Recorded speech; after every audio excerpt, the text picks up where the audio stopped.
বিষয়, ইডি যে দাবি করছে যে হাওয়ালা যোগের গুরুত্বপূর্ণ যোগসূত্র পেয়েছে তারা, তাই এই বিনেশ চান্ডিল তাকে গ্রেফতার করা হয়। অর্থাৎ বিনেশের বিরুদ্ধে ইডির অভিযোগ আরো গুরুতর। আমরা পুরো বিষয় নিয়ে একটু আপডেট নিয়ে নেওয়ার চেষ্টা করব। অর্ণবাংশ আমাদের সঙ্গে রয়েছেন, আমাদের প্রতিনিধি সরাসরি। অর্ণবাংশ, ভোট বঙ্গের নিঃসন্দেহে গ্রেফতারি একটা আলাদা মাত্রা পেয়েছে, কিন্তু এই হাওয়ালা যোগ, কয়েক কোটি টাকার হাওয়ালা যোগ মিলেছে, এই দাবি ইডির এই বিনেশ চান্ডিলের বিরুদ্ধে।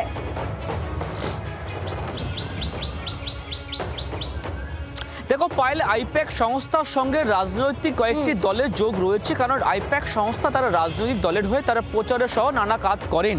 কিন্তু এই অবস্থায় দাঁড়িয়ে আইপ্যাক সংস্থার একজন কর্তা গ্রেপ্তার হওয়া এবং তার বিরুদ্ধে ওটা হাওয়ালা যোগ কিন্তু অবশ্যই একটা মাত্রা বাড়িয়ে দেয়।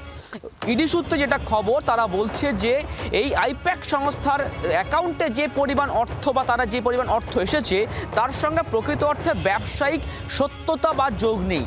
এবং দ্বিতীয়ত তারা বলছেন এই আইপ্যাক সংস্থা তারা কী করেন, যে পরিমাণ টাকা তারা রাজনৈতিক দল থেকে পান সেই টাকাটা 50% তারা চেকে নেন, অর্থাৎ ব্যাংকিং ট্রানজ্যাকশন করেন, আর বাকি টাকা তারা নগদে নেন। এখানেই শেষ নয়, এই আইপ্যাক সংস্থার কাজ কি, যে বিভিন্ন মাধ্যমে টাকা পাঠানো হতো হাওয়ালার মাধ্যমে, সেটার মাধ্যম ছিল একমাত্র এই আইপ্যাক সংস্থা। এই যে হাওয়ালার চ্যানেলের মাধ্যমে টাকা যেত নানা জায়গায়, সেটা মাধ্যম হিসাবে ব্যবহার হতো কিন্তু আইপ্যাক সংস্থা, সেই বিষয়ে কিন্তু অবগত ছিলেন বিনেশ চান্ডিল।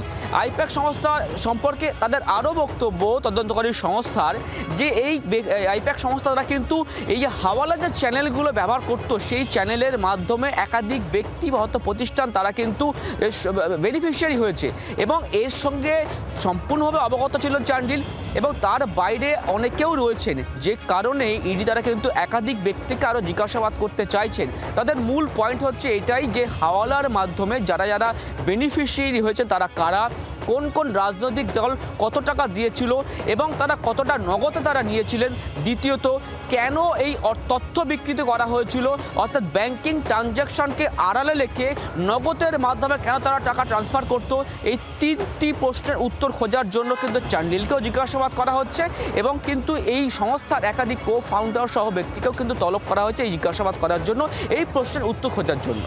পায়েল, সঙ্গে থাকো অর্ণবাংশ। বিনেশ কুমার চান্ডিলের বিরুদ্ধে ইডির অভিযোগ আরো গুরুতর।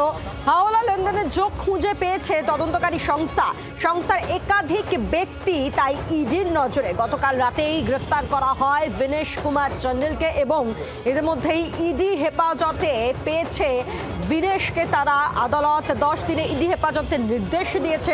অর্থাৎ বুঝতেই পারছেন এই গ্রেফতারি কিন্তু যথেষ্ট অন্য মাত্রা যোগ করেছে, কারণ গতকাল রাতেই আপনাদেরকে যেমন আমরা দেখিয়েছিলাম যে এই গ্রেফতারির পরই অভিষেক বন্দ্যোপাধ্যায় তিনি সমাজ মাধ্যমে তিনি পুরো বিষয় নিয়ে সরব হন এবং তিনি বলেন যে এই গ্রেফতারি একেবারে রাজনৈতিক উদ্দেশ্য প্রণীত এবং অবশ্যই ভয় দেখানোর চেষ্টায় এই গ্রেফতারি, এভাবেই কিন্তু সমাজ মাধ্যমে সরব হন অভিষেক বন্দ্যোপাধ্যায় এবং বিনেশ কুমার চান্ডিল। তার বিরুদ্ধে গুরুতর অভিযোগ করছে ইডি। ইতিমধ্যে আদালতে যখন তাকে পেশ করা হয়, 10 দিনের জন্য ইডি নিজেদের হেফাজতে পেয়েছে বিনেশ কুমার চান্ডিলকে এবং কোটি কোটি টাকা হাওলা লেনদেনের যোগ খুঁজে পেয়েছে তদন্তকারী সংস্থা, আর তাই সংস্থার একাধিক ব্যক্তি এখন ইডির নজরে। বাংলার আওয়াজ, বাঙালির আবেগ, জি 24 ঘন্টা।